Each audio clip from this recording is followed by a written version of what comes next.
D'ailleurs, c'est ce que Daniel Goleman explique dans son livre L'intelligence émotionnelle que j'invite tout le monde à lire, à découvrir. Oh my god.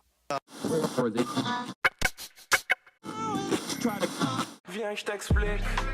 Yo, aujourd'hui j'aimerais te parler de l'écoute. Je rencontre beaucoup de parents qui finissent par me dire « Oui, mais mon enfant ne m'écoute pas. Quand je lui dis de faire quelque chose, il ne m'écoute pas, etc. » Et de la même façon, ils me disent parfois « Eh bien, mon enfant ne me parle pas. Je ne comprends pas pourquoi. Il se sent libre, il se sent libre de me parler de tout ce qu'il traverse, de toutes les expériences qu'il a, de tout ce dont il veut parler. Et pourtant, il ne le fait pas. » Ce qu'on oublie, c'est qu'on a tous des moments où on est prêt à parler, on se sent prêt à parler ou on se sent prêt à écouter. On a tous des moments comme ça. Parallèlement, on a tous des moments où on n'a pas envie de parler, on ne se sent pas prêt à parler. Et de la même façon, on ne se sent pas prêt ou on n'a pas envie d'écouter. Notre cerveau est sur autre chose. Et parfois, pour ne pas dire souvent, lorsqu'on a envie de parler, on parle. On ne se soucie pas si la personne en face est prête à écouter. De la même façon, lorsqu'on se sent prêt à écouter, on a envie que l'autre parle. Et on ne se soucie pas de son envie de parler ou pas. On navigue en fait entre deux extrêmes de modèles éducatifs. Le premier modèle, c'est « je parle quand j'ai envie de parler ». Ces personnes-là, en fait, dès qu'elles ont un truc à dire, elles le disent. Et elles se cachent derrière la franchise en disant « désolé de dire ce que je pense ». Ou désolé d'être franc ou franche avec toi, moi quand j'ai envie de dire un truc, je le dis. Ces personnes-là confondent le fond et la forme. Dans le fond, c'est très bien, la franchise c'est très bien.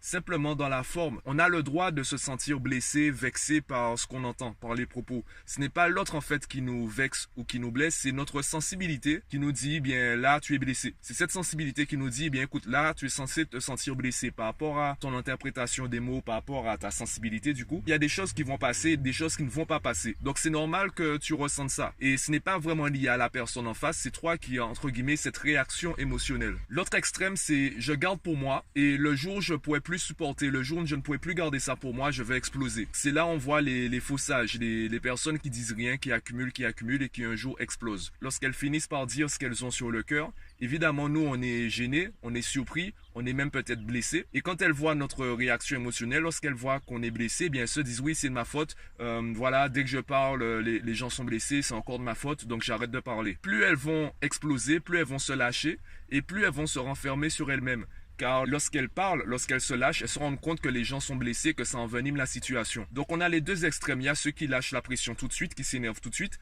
et ceux qui accumulent, et qui un jour explosent et la colère est 10 fois plus puissante. L'idéal, évidemment, c'est, entre guillemets, ce qu'on appelle le juste milieu. Le problème du juste milieu, c'est que c'est une réponse, en fait, qui doit prendre en compte plusieurs paramètres, et c'est difficile de gérer tous ces paramètres au quotidien. On va parler du deuxième extrême qui est quand même plus flagrant. Chez les enfants, eh bien, c'est l'enfant qui ne dit pas ce qu'il pense ou qui ne dit pas lorsqu'il est blessé. C'est l'une des raisons pour lesquelles je dis aux parents qu'un enfant a le droit de dire non à ses parents.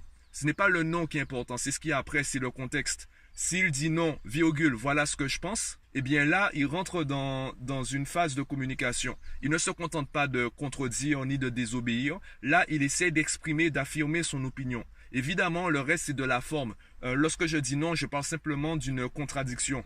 Tout est dans la forme. Tant que c'est dit avec respect, un enfant a le droit de communiquer. Le problème, c'est que souvent, par facilité, on impose des choses aux enfants. Eux, ils ne savent pas pourquoi ils sont censés faire comme cela. Ils ne comprennent pas forcément l'importance de tel ou tel ordre. Quand la sécurité est en jeu, évidemment, on fait au plus vite. Maintenant, au quotidien, ou sur même une année, même sur une journée, il y a bien un moment, on peut trouver un moment pour discuter de ces choses-là avec les enfants. Il y a des cas où, des situations où on peut se permettre de laisser l'enfant choisir. C'est l'une des raisons pour lesquelles je vante les mérites des questions semi-ouvertes. Cela permet d'offrir une zone de sécurité assez large pour que l'enfant puisse apprendre à s'affirmer, apprendre à faire ses propres choix. Donc on va lui donner un nombre fini de choix et on va le laisser choisir. Ce sera à lui de déterminer ce qu'il veut vraiment. Donc ça lui permet également de s'affirmer. Donc dans la communication parentale avec les enfants, les parents qui me disent oui mais mon enfant ne me parle pas, je suis obligé de gratter les infos, etc.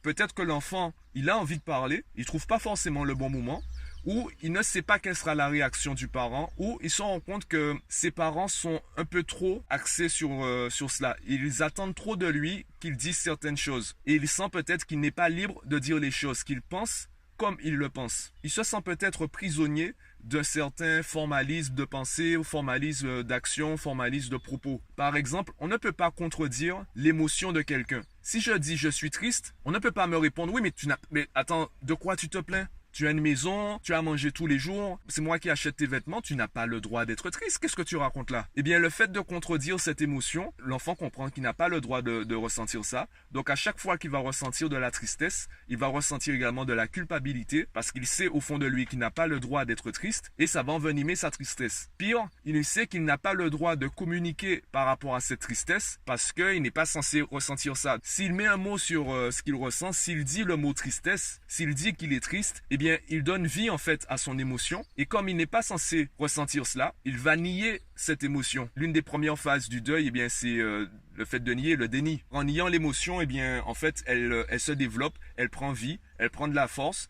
et elle nous tire davantage vers le bas. Lorsqu'on ressent une émotion, l'une des premières étapes, c'est déjà d'accepter. Accepter cette émotion, accepter qu'on a le droit de ressentir cela à ce moment-là. On a le droit d'être en colère. On a le droit même peut-être de ressentir de l'envie. On a le droit de ressentir peut-être même de la jalousie. L'important, c'est comment on gère cette émotion. Qu'est-ce qu'on fait avec? Comment on réagit? Comment on traite l'information? D'ailleurs, c'est ce que Daniel Goleman explique dans son livre L'intelligence émotionnelle que j'invite tout le monde à lire, à découvrir, ainsi que Marshall Rosenberg dans ses travaux sur la communication non violente. On a le droit de ressentir des émotions. C'est la manière dont on les traite qu'il faut qu'on travaille, sur lesquelles on doit discuter. Un enfant a le droit d'être triste. Maintenant, c'est comment il gère cette tristesse. Un enfant a le droit d'être en colère, par exemple, contre ses parents. C'est comment il gère cette colère. Est-ce qu'il va la nier? Il va la garder au fond de lui? Est-ce qu'il va se mettre à crier, à se mettre à manquer de respect à ses parents? Ou est-ce qu'il va simplement dire qu'il est en colère et parler de cette information, parler de cette émotion avec ses parents? Est-ce qu'il se sent libre vraiment de dire « je suis en colère contre toi » ? Ou plus précisément, est-ce qu'il se sent libre de dire « quand tu m'as dit cela, j'ai ressenti de la colère car… » etc. Quand tu m'as puni, j'ai ressenti une certaine injustice, car, etc. Est-ce qu'il se sent libre de dire tout ça? Est-ce qu'il se sent libre de ressentir les émotions et de communiquer dessus? Évidemment, on n'a pas tous besoin de devenir des maîtres en communication. Par contre, avoir simplement cette base, eh bien, ça soulage énormément le quotidien.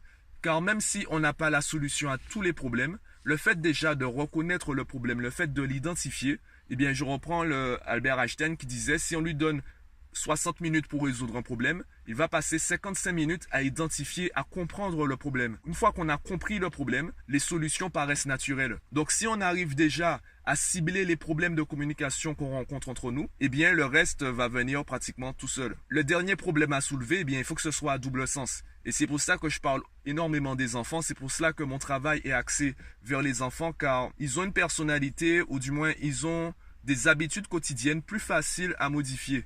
Leur environnement est beaucoup plus petit que celui d'un adulte. Les habitudes sont moins ancrées.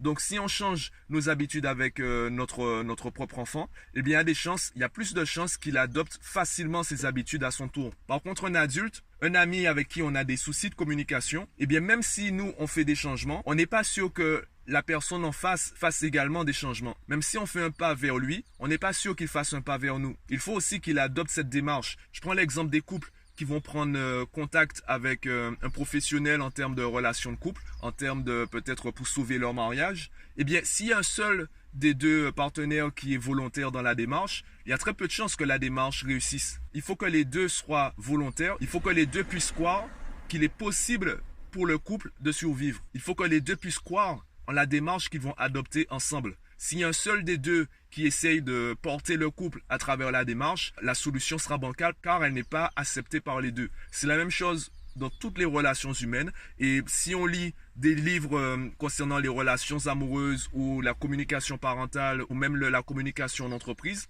on se rend compte qu'il y a une base qui est commune car on est tous des êtres humains. Donc, peu importe le type de livre qu'on va lire sur la communication entre êtres humains, on se rendra compte que c'est la même base car c'est toujours de la communication entre êtres humains. Peu importe le domaine, il y a un vocabulaire qui sera différent et la base reste la même, que ce soit dans la famille, au travail ou simplement à l'extérieur. Voilà pourquoi, selon moi, il est important de redéfinir ce qu'on appelle écouter. Il y a une différence entre entendre et écouter. Et plus important, il faut respecter les émotions des autres. On a tous le droit de ressentir nos émotions. Le plus important, c'est les mots qu'on va mettre sur ces émotions. Donc voilà ce que j'en pense. Dis-moi ce que toi tu en penses en commentaire. Quel est ton avis sur la question? Pense à t'abonner à la chaîne. Et moi, je te dis à bientôt.